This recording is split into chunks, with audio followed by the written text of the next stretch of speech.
Урматтуу төраға, урматтуу кесиптештер, негизги сөз айтылды окшойт. Биз ушул жакта сиз менен иштешкен бир 7-8 спикерсиз. Теги Бөрүбаев, Текебаев, Келдибеков, Асылбек Шарыпович, Чыныбай Турсунбеков баары иштештик. Бирок сиз гана өкмөткө келген адвокат болуп туруп аласыз да. Сиз өкмөттүн төрагасы эмес, сиз парламенттин төрагасысыз. Анан кийин бүт мыйзам боюнча эле адвокат боло бересиз да. Мисалы үчүн мен айыл чарбасын жакшы билбейм, мен сүйлөй албайм. Сиз бүт маселе боюнча эле специалист боло бересиз да. Бул парламентке аброй алып келбейт. Жана депутаттардын айтканынан туура жыйынтык чыгарыңыз. Урматтуу, бул да парламенттин аброю. Мен ошону сизге депутат катары айтып атам. Анан эч бир депутатты эл шайлаган, анан залдан чыгып кетти деп эч ким айта албайт ал. Андай укукту сизге берген эмес. Ошон үчүн өкмөт келгенде сиз парламенттин позициясын колдошуңуз керек. Ал мыйзамды окуган жоксузбу? Комментарий бербеңиз. Мындайын ошону токтотуңуз. Ушундай билесиз, Сапар Исаков премьер болгондора мен сөзүмдү жулуп алып Сапарды колдодуңуз эле. Ал Сапар каякта отурат? Азыр да Кабыл Кажиевди колдоп атасыз. Өкмөттү, урматтуу депутаттар, биз мыйзам жазып колдойду. Мактап колдойбуз дегендерге 2 комуз берели, төргө чыгып мактасын. Ошондон экономика жакшы болуп кетеби? Анан бюджет деген бул парламенттин конституциясы. 1 жылда 2 жолу карайбыз. Ошондо дагы сиз кайра өкмөттүн позициясын колдойсуз. Бул өкмөткө жамандык кылалы деген жокпуз. Бирок өкмөткө жанагы камтылбай кеткен маселелерди мыйзамда жок жактарга барбасын деп сизге чейинки иштеп кеткен спикерлерден үлгү алыңыз. Биз да кээде депутат болуп жаңылабыз, бирок бөлөктөрдөн улуу аксакалдан үлгү алабыз. Кечээки позицияңыз, бүгүнкү позицияңыз жаккан жок. Көрүп атасыз буякта 10 чакты депутат сын пикир айтты. Ошону туурага алыңыз, урматтуу төрага. Рахмат. Бирок менде өзүм сүйлөй турган укугум бар, сөзүм бар. Аны эч ким тыйган эмес. Менде укугум бар. Кайсыл мыйзамга кандай сүйлөймүн, аны сиз мага үйрөтө албайсыз. Үйрөтө албайсыз. Сиз да жаттап сүйлөңүз. Экинчи микрофон. Рахмат. Рахмат.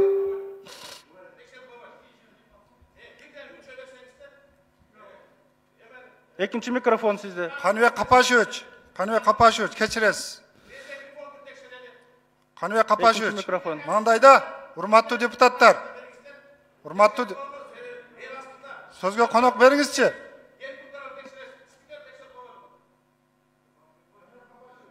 Экинчи микрофон бергиле. Каныбек Капашевич, урматтуу депутаттар, баардыгыңыздарды мен мындай сабырдуулукка чакырат элем. Мына орозонун ыйык күнүндө бири-бирибиздин көөнүбүздү оорутпасак, бир көөнүбүзгө бата турган сөздөрдү сүйлөбөсөк, бул күндөр дагы өтөт.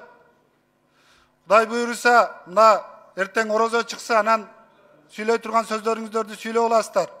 Анан мына ал жерде деңгээл боюнча дагы өзүнүн даражасы боюнча сөздөр айтылып кетти. Деңгээл боюнча ар ким өзүнө баа бере албайт. Деңгээл боюнча абайлап сүйлөңүздөр. Деңгээлди бир гана Кудай берет. Кимге кандай деңгээл беришти? Ошондуктан мен сиздерге баардыгыңыздарга сабырдуулукка чакырып, ороз айында бир сабырдуу болуңуздар. Бири-бирибизди көңүлүбүздү оорутпайлы. Рахмат. Чоң рахмат. Урматтуу Дастан Рысбекович, сиз азыр жанагы сөзүңүз үчүн жалпы кесиптештерден атын атабасаңыз дагы кечирим сурап коюшуңуз керек.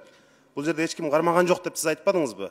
Бул деген сөздүн мааниси, мына лингвисттерге дагы текшерсек болот, бул берди каалабасаң кетип кал деген эле сөздү айттыңыз. Ошондуктан анан азыр Каныбек Капашев дагы туура айтат. Сиз ушу мен көргөндөн бери бир дагы ушу парламентке депутатка болушканыңызды укпадым. Качан көрсөң ушу өкмөттүн адвокаты болгонсуз. Өкмөттү мактайсыз, мындай одагы үртөккөн деңгээлге жетип калдык. Качан сиз парламенттин кызыкчылыгын коргойсуз? Депутаттарды өкмөт бизди кагып силксе, күч органдары бул жерге кагып силксе дагы сиз унчукпайсыз. Сиз депутаттарды эле коргошуңуз керек. Экинчиден мына комиссия түзүү боюнча дагы маселе көтөрүлүп калды. Сизге дагы бир канча суроолор бар. Мына буга чейинки жанагы катасы толтура кат жазып өкмөткө бүтүндөй парламентаризмди уят кылган кишилерди аппараттын башчысы кылып койдуңуз. Ошолорго азыр жооп берип коюңуз. Андан кийин ошол жерде текшеришибиз керек. Төрага тарабынан, төраганын фонду тарабынан бөлүнгөн акчаларды, ошондой эле акыркы мына 1 жыл 2 жылдын ичинде жанагы төраганын фондунан бөлүнгөн акчага жасалган сааттар, грамоталар кимдерге берилип атат? Эмгеге сиңгенби, сиңген эмеспи? Ошонун баарын текшерип чыгып туруп, биз кетээрдин алдында жок дегенде мындай саясий баабызды берип коюп кетишибиз керек. Мен ошону сунуштайм. Түзөлүү. Азыр бул жерге мындай башкалардын кошоматчыларын чыгып укканын биз каалабайбыз. Адилеттүү мындай комиссия иштесин дагы ошону карап, жыйынтык чыгарып коелу. Биз дагы жүзү жарык кетели. Төрага эки маалымат берип койсоңуз, жогорку кеңештин аппаратында штаттан тышкаркы биз бекиткенден бөлөк, сиз контракт менен канча адамды иштетесиз, алар кимдер, кайсы негизде тандадыңыз, баарыбызга таркатып берсеңиз. Экинчи эл аралык комитеттен бөлүм башчысы комитеттен же юрист, же чет тил билген адам болуш керек да, биздики бүт эл аралык келишимдер. Сиз комитет менен макулдашпай туруп бир жигит тап келдиңиз, анын мурунку кылмыш иштери бар экен, бүт эл шылдыңдап атат. Биз комитеттин 14 мүчөсү кол коюп бердик. Жок, парламентте иштеген, чет элдик 4 тилди билген, законду билген бала бар экен. Ошону өстүрөлү десек, биз менен макулдашпай койдуңуз, ал бөлүм башчысы бизге кирбейт. Биз менен эсептешпейт. Себеби ал спикер коюптур да. Ошону дагы биякта аксакал депутаттар бар, комитеттин төрагалары бар, макулдашып койбойсузбу? Парламентаризм деген бул демократиянын ордосу болуш керек. Ушул экөө боюнча жазуу иретиндеби баарыбызга парламентке таркатып койсоңуз жакшы болот эле. Анан бул жерден сөздөн адашып калса, же болбосо башка болсо ошону сурапчы. Анан бул жерде эч бир идеальный эч кимдер жок. Баарыбыз бири-бирибизди билебиз. Камерага карап туруп жакшы сүйлөсөңөр, кылган ишиңер башы мындай Кудай көргүс нерселерди кыласыңар. Не жерде 200 адамдар турасыңар. Семизиңер бар, кыйшыгыңар бар. Буларга эч кимиз эчтеке дей элекпиз, урматтуу депутаттар. Ошондуктан бир кичине өзүңөрдү кармасаңар, кармап жакшы мындай болот. Же бирөөңөрдү семиз, бирөөңөрдү кыйшыксыңар деп атабызбы? Ошондуктан өзүңөрдүн сыйыңарды билгиле, жакшынакай болгула. Рахмат, урматтуу депутаттар.